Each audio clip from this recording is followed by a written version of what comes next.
So hi, my name is Zane Fisher. I'm the owner of Extraordinary Structures, and this is our Saltbox tiny house. Saltbox is it's a vernacular New England style of roof, and although we're out here in New Mexico, the defining feature is that it's an asymmetrical roof line. At this point, anytime you have that kind of asymmetrical peaked roof, it's usually referred to as a saltbox. In our case, we did it both for sort of architectural flair and also so that one side of the house would have exactly the right length for a standard solar panel. So the roof is set up to take a whole bunch of solar. So this is our kitchen. What we do is we like to do a single core sort of plumbing infrastructure wall so that your bathroom and kitchen are back to back. You're minimizing the amount of plumbing, and we're also using that to bias the weight inside the trailer for the best hauling characteristics. But we wanted kind of luxury too. One of the things that bugs me when I visit tiny houses is if they've got a sink that's too small, because I do a lot of cooking personally. So we wanted to have a nice big sink.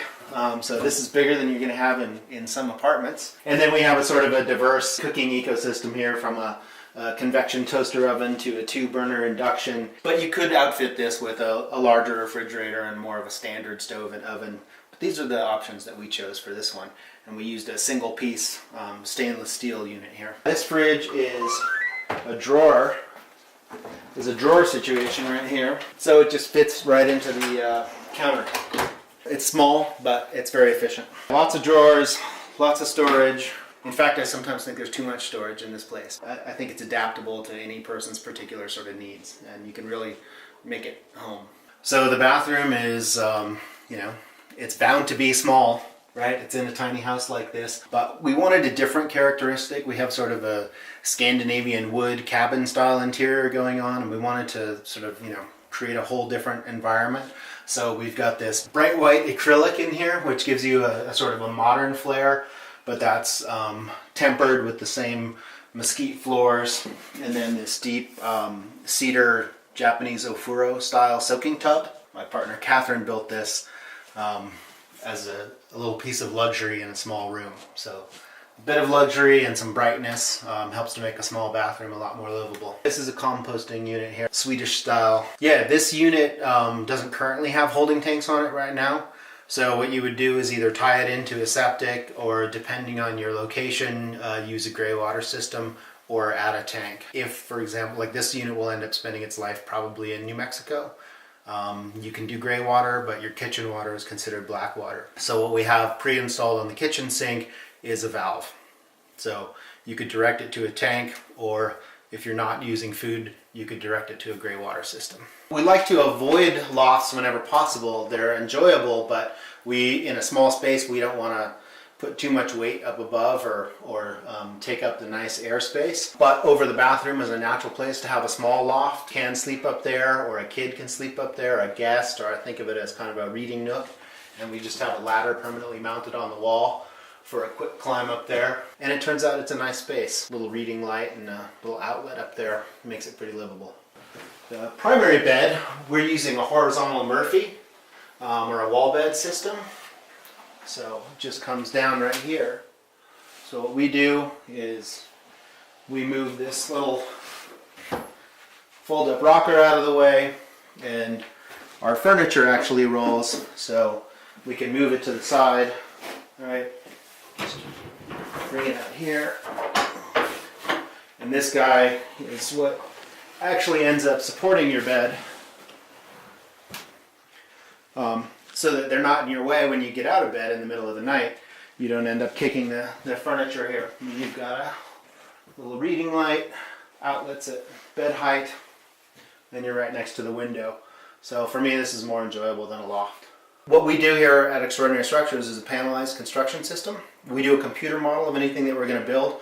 We break it into component sections, and then we use a CNC router or an automated system to carve out those panels in precise shapes and lock them together, kind of like Legos for big kids or something like that. So in this unit you can see the joints here, where each 2-foot wide panel connects to the next one. So once we've designed a structure, it actually assembles quite quickly. This little stove, it was invented for marine applications out of the Seattle area. So for fishing crews going out early who want to warm up, and it's a super efficient burn, in a very small package. So that's why we like this stove.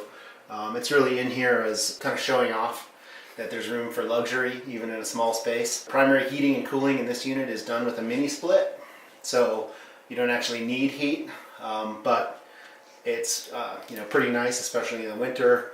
Get back from a day of skiing or snowshoeing or just hard work and be able to light up a little fire. Kind of adds that something special that makes you feel like tiny house living is a luxury rather than something that you're giving something up for. Is there anything you wish you would have done differently with this build? There are some small things, just in the ways we've configured some of the drawers. So I think we've changed some ideas about that. We've learned some lessons about how to run infrastructure in the most optimal ways, especially if we're not building the whole unit for someone, or if we're providing a shell, which is something that we do. How to make sure that it can work really well for electrical and plumbing trades. Part of that is the tiny configuration, and part of that is using a panelized construction system like we do. Overall, I think we're pretty happy. You know, we've got other floor plans that we're working on that are different, but this one has a lot of versatility in it for us. Where do you see the future of this? Do you see this as something that is going to be progressing for many years to come, or do you see this as something where it's going to be a niche, small market that's always been there, but now they're starting to become more aligned with the thought process of the tiny home living?